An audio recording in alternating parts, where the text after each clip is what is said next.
Radio Universidad de Salamanca. 89.0 FM. Tu radio universitaria. I heard all about your travel ban, just for countries that don't fit your business plan. But how can you decide who cannot and who can? You're the president now, not a businessman. And I heard you say climate change isn't real, but that's not how the world's leading scientists feel. So go bury your head in the sand if you will, for the waters are rising round Capitol Hill. Buenos días, son las 10:30 de este jueves 8 de mayo. Estamos en los estudios de Radio Universidad de Salamanca y venimos a presentaros el espacio Saberes, un espacio de Radio Universidad de Salamanca donde podréis escuchar cada jueves distintos proyectos de investigación y de innovación que se llevan a cabo en la Universidad de Salamanca. Hoy comenzamos con un proyecto muy especial para nosotros, un podcast de divulgación sin precedentes en esta emisora, me atrevo a deciros, y que vamos a escuchar a continuación. Comenzamos con la programación de Saberes. Los jueves a las 10:30 en Radio USAL tienes una cita con el conocimiento. Saberes, el espacio que Radio USAL dedica a conocer algunos de los múltiples proyectos de formación e investigación que se producen en nuestra universidad. Todas las materias que te interesan tienen cabida cada jueves en la emisora universitaria. Renueva y amplía tu saber con Saberes, el podcast del conocimiento en Radio USAL.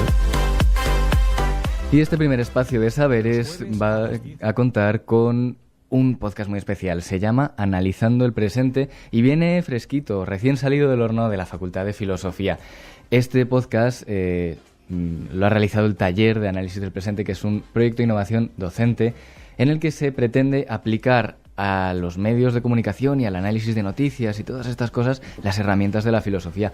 Con nosotros están, para comenzar este espacio, dos de los investigadores de este proyecto con los que vamos a tener una pequeña conversación. Hablamos con ellos y en cuanto terminemos te pongo el primer episodio para que lo escuchemos juntos. Mientras tanto, Isabel Roldán Gómez, la investigadora principal de este proyecto, bienvenida. Hola, buenos días, gracias Andrés. Contigo, otro de los investigadores de este proyecto, Luciano Espinosa, ¿cómo estás? Hola, buenos días. Vamos a hablar de este proyecto, no vamos a contar demasiado, pero empezamos por el principio. Esto de aplicar al análisis de noticias y de los medios de comunicación las herramientas de la filosofía, ¿cómo se os ocurre? ¿En qué momento tenéis esta primera preocupación de decir, oye, ¿y si hacemos un proyecto sobre esto, si dedicamos tiempo a producir filosofía sobre esta cuestión?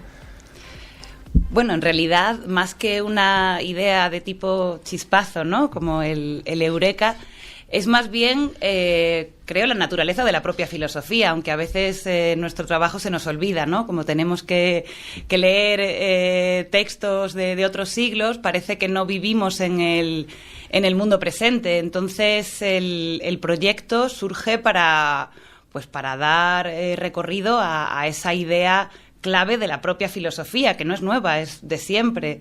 Siempre se ha pensado el presente. Y nuestro presente es, pues aunque no nos guste o nunca gusta el presente, es el que es, se articula mediáticamente y la filosofía tiene que estar a pie de obra en ese sentido. Entonces, no sé si Luciano quiere completar un poco esta idea, pero creo que esa es la clave fundamental. Sí, lo que tú dices, cumplir lo que han hecho los grandes filósofos durante la historia, pensar su época, responder a los desafíos de su tiempo. Y en ese sentido lo que pretendíamos era involucrar a los alumnos, que son los protagonistas del trabajo, para que tomen conciencia desde temprano de que su obligación intelectual, por así decirlo, consiste en atender al presente también y al futuro incluso inmediato, porque lo interesante del asunto es que no hay perspectiva histórica, no tenemos distancia y, sin embargo, lo urgente, lo que se nos impone es reflexionar sobre el mundo en el que vivimos y en el que nuestros alumnos van a desenvolver su actividad profesional y personal. Bueno, este proyecto lo habéis realizado con alumnos, pero tiene una vertiente divulgativa que es precisamente ese podcast que vamos a escuchar en cuanto nos callemos ahora en un ratito. Para todas esas personas no allegadas a la filosofía, no alumnos, no investigadores, que vayan a escuchar este podcast, ¿creéis que se puede aprender algo? ¿Se puede sacar algo en claro? Porque, claro, aplicar las herramientas de la filosofía a cualquier tipo de cuestión requiere, pues eso, crítica, análisis, comparación, relectura, en definitiva, tiempo y conocimiento. ¿Son herramientas verdaderamente operativas al alcance de cualquier oyente? Yo creo que sí. De hecho, lo que intentamos es hacer una lectura asequible para cualquiera. Huimos de los tecnicismos, pero sí aplicamos análisis de falacias, análisis de noticias, coherencia en la argumentación, etcétera, y eso lo hace cualquiera a lo largo de su vida si tiene un poquito de interés y presta atención. Huimos de la jerga, huimos de la abstracción gratuita. Lo que intentamos es combinar lo concreto con la reflexión de mayor alcance, por así decirlo, intentando, digamos, referirnos a las grandes cuestiones de nuestro tiempo. Y en ese sentido a todos nos conciernen. No hace falta dedicarte a la filosofía o las humanidades o a la ciencia. Todos estamos metidos en este mismo barco y tenemos que sumar fuerzas, digamos, teóricas y prácticas. Sí, de hecho el proyecto tiene se contempla con dos direcciones. Una que va, podríamos decir, por simplificarlo, de la filosofía a los medios, y otra de los medios a la filosofía. Es decir, no es solo qué puede aportar la filosofía al análisis de los medios, sino también qué hay de genuinamente filosófico, pues por ejemplo, el uso de ciertos conceptos en las noticias, ¿no? Conceptos que de repente pues son, por utilizar la jerga, ¿no? Son trending topic durante una temporada y tienen una carga o una densidad filosófica que no debería pasar desapercibida. Entonces, lo que queremos o el espíritu del proyecto es que no se le tenga miedo a la filosofía en general, ¿no? Toda disciplina tiene su aparataje conceptual o su jerga o sus símbolos o sus números, etcétera, es decir, su técnica propia, pero en el caso de la filosofía no creo que debamos concebirnos como una suerte de comunidad esotérica, ¿no? Mistérica, donde solo los iniciados pueden ingresar. Creo que se puede comunicar fácilmente. Para eso hace falta igual un poquito más de tiempo y de reflexión, pero sí, es para todos los públicos, podríamos decir. Me gustaría añadir una cosa muy rápida. Si algo tiene, creo, de interesante la filosofía en el presente, es que puede contribuir, poner su granito de arena a la comunicación entre ciencias, humanidades, etcétera. Es decir, puede ejercer, hasta cierto punto al menos, de mediadora, de comunicadora de esos campos de la investigación tan diferentes. Puede tender puentes al menos. Y esa es nuestra intención. Sé que ambos habíais abordado estos asuntos de una u otra manera durante vuestra trayectoria investigadora, pero no sé si habíais tenido tiempo de acercaros a todos estos temas de manera más monográfica como habéis hecho este año durante este proyecto. Todas estas cuestiones de informarse en redes sociales, etcétera, etcétera, nuevas dinámicas informacionales, el ambiente en el que se consume información, de todo lo que estáis aprendiendo estos meses, de todo lo que estáis descubriendo, ¿qué es lo que más os está llamando la atención, lo que más os está sorprendiendo? ¿Tenéis algún descubrimiento? Bueno, yo tengo que empezar diciendo que soy bastante ignorante en este nuevo mundo. Esto es una incoherencia, ¿no? Porque estoy diciendo que quiero pensar el presente con las herramientas del presente y es cierto que no conozco eso, ¿no? Entonces me declaro culpable en ese sentido y esto me está sirviendo a mí para aprender. Es un proyecto de innovación docente que me estoy aplicando en este sentido. La inmediatez, la rapidez y sobre todo el descubrimiento para mí más fundamental fue al principio, en el primer seminario que realizamos, fue advertir que apenas entre las generaciones más jóvenes apenas se lee la prensa tradicional, ¿no? Que las vías de información son otras, completamente distintas. Y yo creía que, bueno, que la prensa era un medio que siempre estaba así como una especie de trasfondo, ¿no? Algo que nunca cambiaría, pero no, me he dado cuenta, y esto es pues fruto de mi ignorancia, claro, de que no, de que realmente ha cambiado la naturaleza de la información de un modo mucho más profundo del que yo imaginaba, porque yo pensaba que era lo mismo, pero por distintos medios. Pero al final McLuhan tiene completamente razón. Efectivamente, el medio es el mensaje. Sí, estoy de acuerdo, claro. También me gustaría decir que en proyectos de innovación docente anteriores, en los 2 años anteriores, nos habíamos aplicado a los llamados Objetivos de Desarrollo Sostenible. Eso ya fue una toma de tierra en el presente, en los grandes desafíos que la humanidad tiene en nuestro tiempo. La diferencia es que en este tercer proyecto de innovación que hemos mantenido en términos de aproximación desde diferentes asignaturas de la carrera, de la titulación, hemos ampliado un poco el foco. Es decir, no solo tomar en cuenta por qué los ODS intentan responder a los grandes desafíos generales de la humanidad, sino cómo eso es leído e interpretado por los medios de comunicación.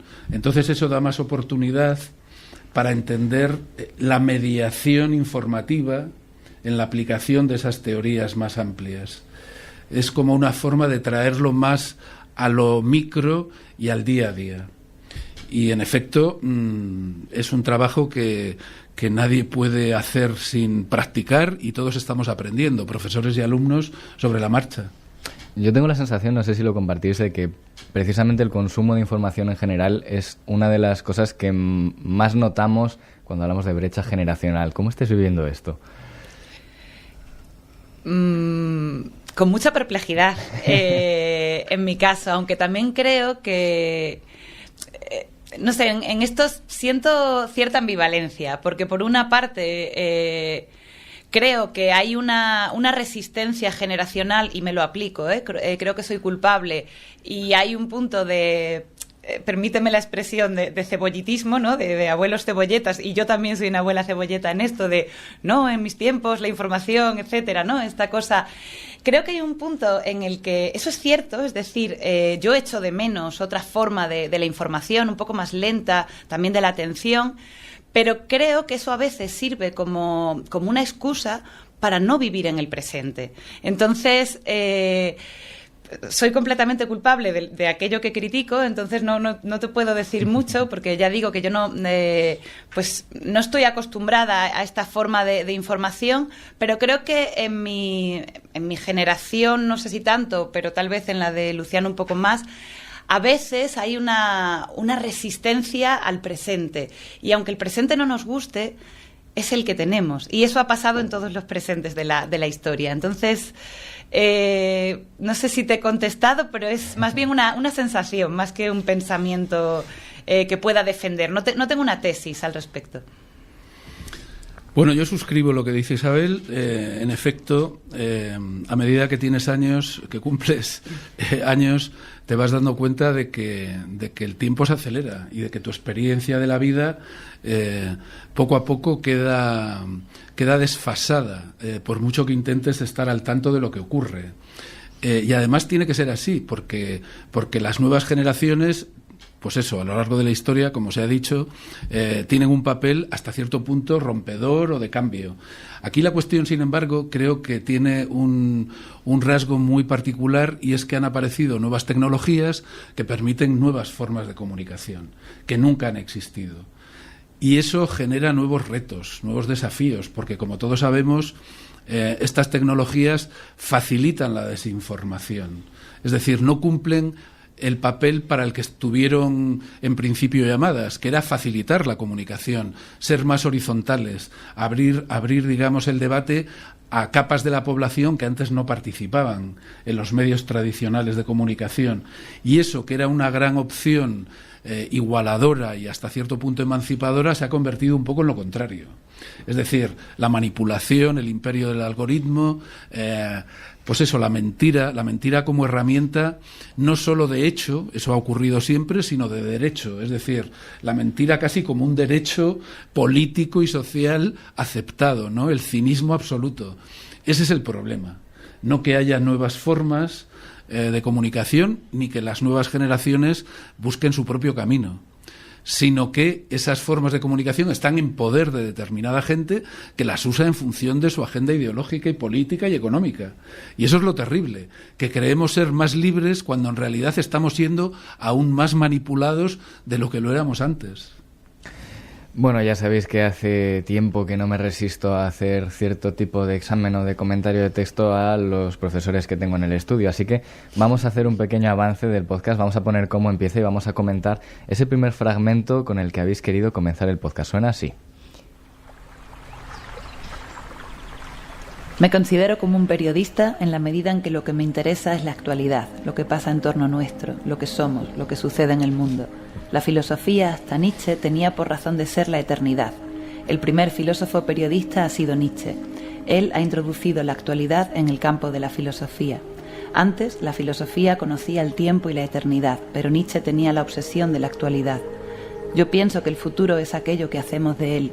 El futuro es la manera mediante la cual reaccionamos frente a aquello que sucede. Es la manera mediante la cual transformamos en verdad un movimiento, una duda. Si queremos ser los amos de nuestro futuro, debemos plantear fundamentalmente la cuestión de nuestra actualidad. Esto es porque, para mí, la filosofía es una especie de periodismo radical. Foucault, 2001, dichos y escritos. Cuéntanos, Isabel, ¿por qué comenzar el podcast con este fragmento en concreto? Pues la verdad es que fue bastante casual, es más bien una cuestión de afinación, de afinación poética más que de fondo teórico. Es decir, este fragmento lo descubrí cuando estábamos preparando, ¿verdad?, la memoria del proyecto, y nos gustó sobre todo el tono poético más que, bueno, pues más que un análisis sesudo de lo que dijera Foucault, pero capturaba muy bien esa idea, ¿no?, de análisis del presente, de que la filosofía es investigación en ese sentido, y en ese sentido también comparte objetivo con el periodismo. Claro, yo no soy periodista ni tampoco tengo pues una formación, no sé cómo se desarrolla la disciplina, pero a veces veo puntos de encuentro en la idea de investigación, de meterte en profundidad en un tema y en tirar del hilo, vamos a decirlo así, en tirar del hilo. De hecho, la filosofía son hilos. A mí me gusta mucho la etimología de la palabra texto, que coincide con la de tejido.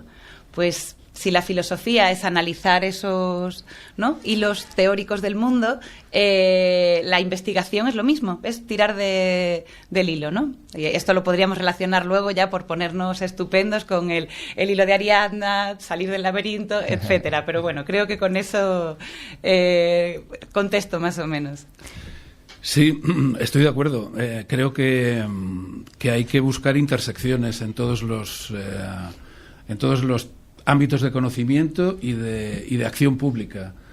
La intersección entre el periodismo y la filosofía, también con la literatura, también con las artes, son formas de análisis convergentes del presente desde diferentes ángulos. Seguramente el periodismo está ligado al espacio-tiempo en una faceta de corto alcance, mientras que el pensamiento intenta enmarcarlo con más sentido histórico, pero al final se encuentran a medio camino.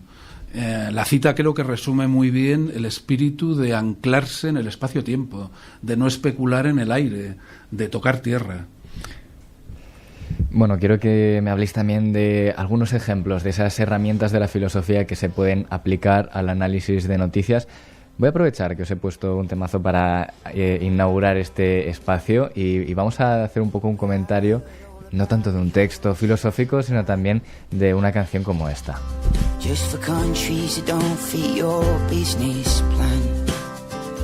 La canción es de Michael David Rosenberg, que seguro que los oyentes lo conocen más bien como Passenger. Es un músico británico de folk rock que a principios de 2017 hizo esta canción dedicada al presidente recién electo de los Estados Unidos, Donald Trump. Es una canción que habla de sus primeras 3 semanas de mandato y que tiene algunas citas que me parecen maravillosas. Vamos a comentar alguna de ellas.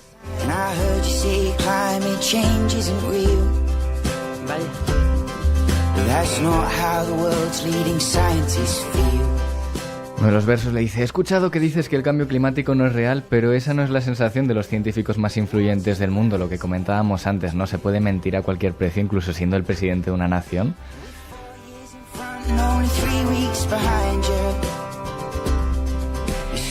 Hombre, aquí encontramos un caso claro de, no sé cómo es el nombre concreto, ¿no? Pero falacia de autoridad, o de falacia en la que se apela a la autoridad, no recuerdo el nombre concreto.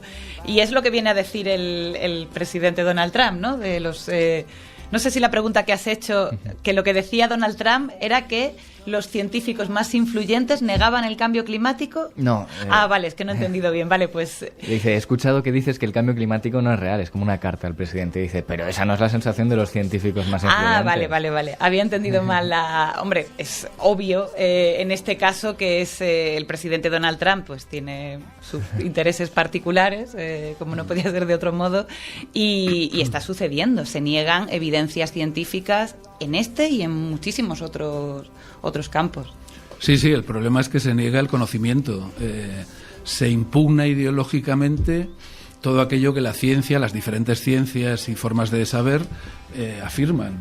Esto es una especie de enmienda a la totalidad de la Ilustración, es decir, de la herencia occidental basada en el conocimiento contrastado y en la racionalidad.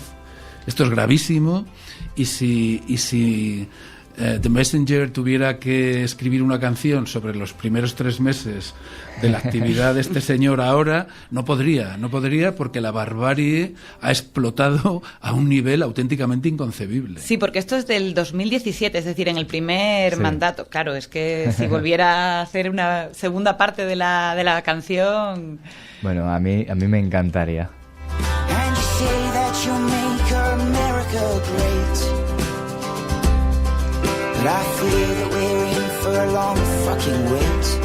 Y dijiste que ibas a hacer América grande otra vez, pero me temo que la espera es ya jodidamente larga. Le dice también en este verso. ¿Qué hay de esas promesas de los líderes populistas? ¿Cómo se están viendo en el debate público, en el discurso público? Sí, pues yo diría que lo que nos ha quedado de esas promesas es la motosierra, ¿no? ¿Qué decir? No sé... Obviamente es lo que se busca, ¿no? El efectismo, el populismo, convocar a las masas en ese sentido mediante la emocionalidad, pero como decía muy bien Luciano, hemos renunciado a un mínimo de reflexión a propósito del discurso. Por eso también se permiten el lujo de no tener discurso, sino sencillamente motosierra, digámoslo así. Sí, yo creo que es una agenda ideológica, política, en el peor sentido, porque no hay verdadera política. De hecho, se niega que haya diálogo, se niega que haya transacción entre intereses diferentes, se niega que haya mínimos consensos. Es básicamente la imposición pura y dura de la minoría que tiene el poder económico y político y que niega cualquier derecho a los demás, tanto dentro de cada nación como entre naciones. Eso significa destruir pues el estado de bienestar allí donde lo había, que era una de las mejores cosas que habían ocurrido en este siglo pasado. Eso significa negar la existencia de pueblos no occidentales, del sur global, por ejemplo, que también tienen derechos, que también tienen cultura, que también tienen formas de estar en el mundo. Básicamente una tiranía nacional populista basada en la pura fuerza, sin ningún tipo de argumento, sin ningún tipo de raciocinio. Eso es realmente destruir lo mejor que la humanidad había conseguido hasta ahora, a pesar de sus múltiples defectos. Eso es destruir el pensamiento, destruir la convivencia, destruir la racionalidad, fuera la que fuera. Y significa situarnos en una situación histórica verdaderamente peligrosa, verdaderamente difícil, porque tenemos desafíos gravísimos a los que hay que hacer frente buscando consensos, buscando acuerdos. You're carving divides through every state, and you're filling up hearts with fear and hate. Es la última, lo prometo, pero dice aquí que le dice al presidente: estás creando divisiones, estás tallando divisiones, me parece muy bonita la expresión en inglés, en cada estado y llenando los corazones de odio y miedo. Con todo este panorama informacional en el que vivimos, ¿estamos creando una sociedad del miedo, una sociedad del odio, una sociedad dividida?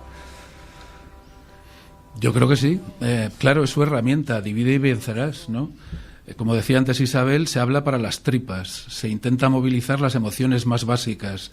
Y como vivimos una época de incertidumbres, una época de desigualdad, de precariedad, en efecto hay descontento, en efecto hay capas de la población que han sido olvidadas, que han sido aplastadas, mientras que se les prometía la prosperidad colectiva.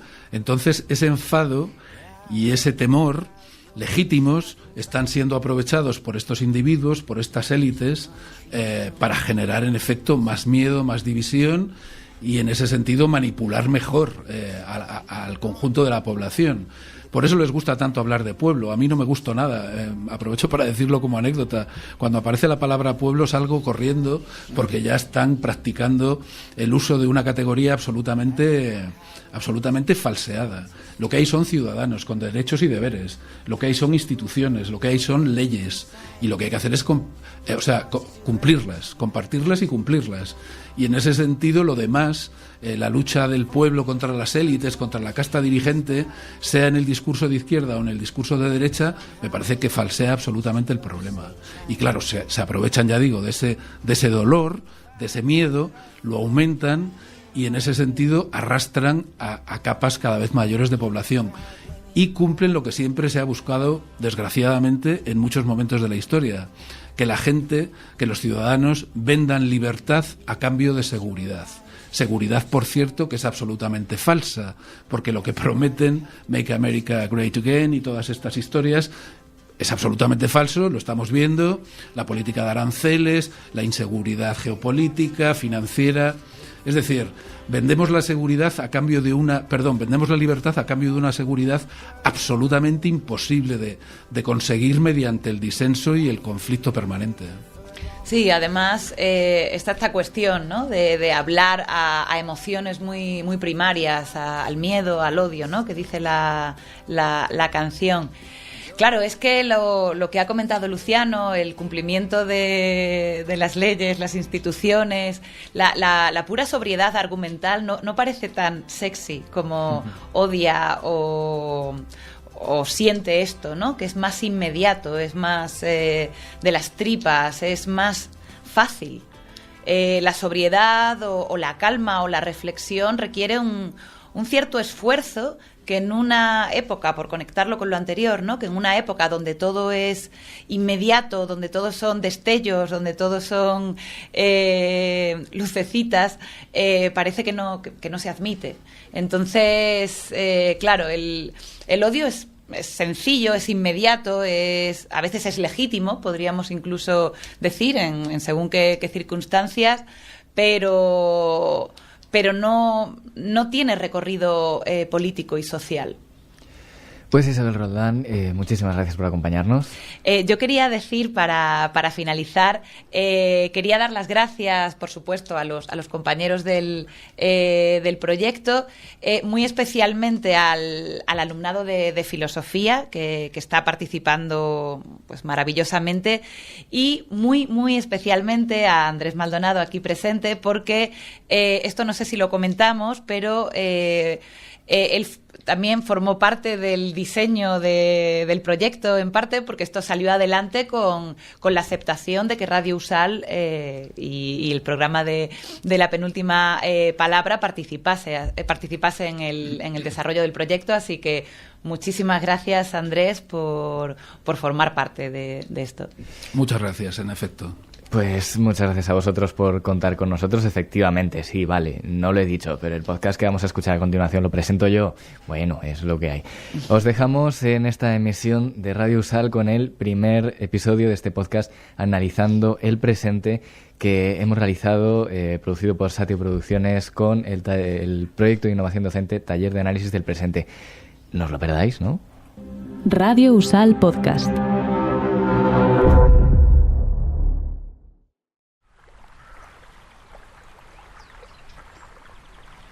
Me considero como un periodista en la medida en que lo que me interesa es la actualidad, lo que pasa en torno nuestro, lo que somos, lo que sucede en el mundo.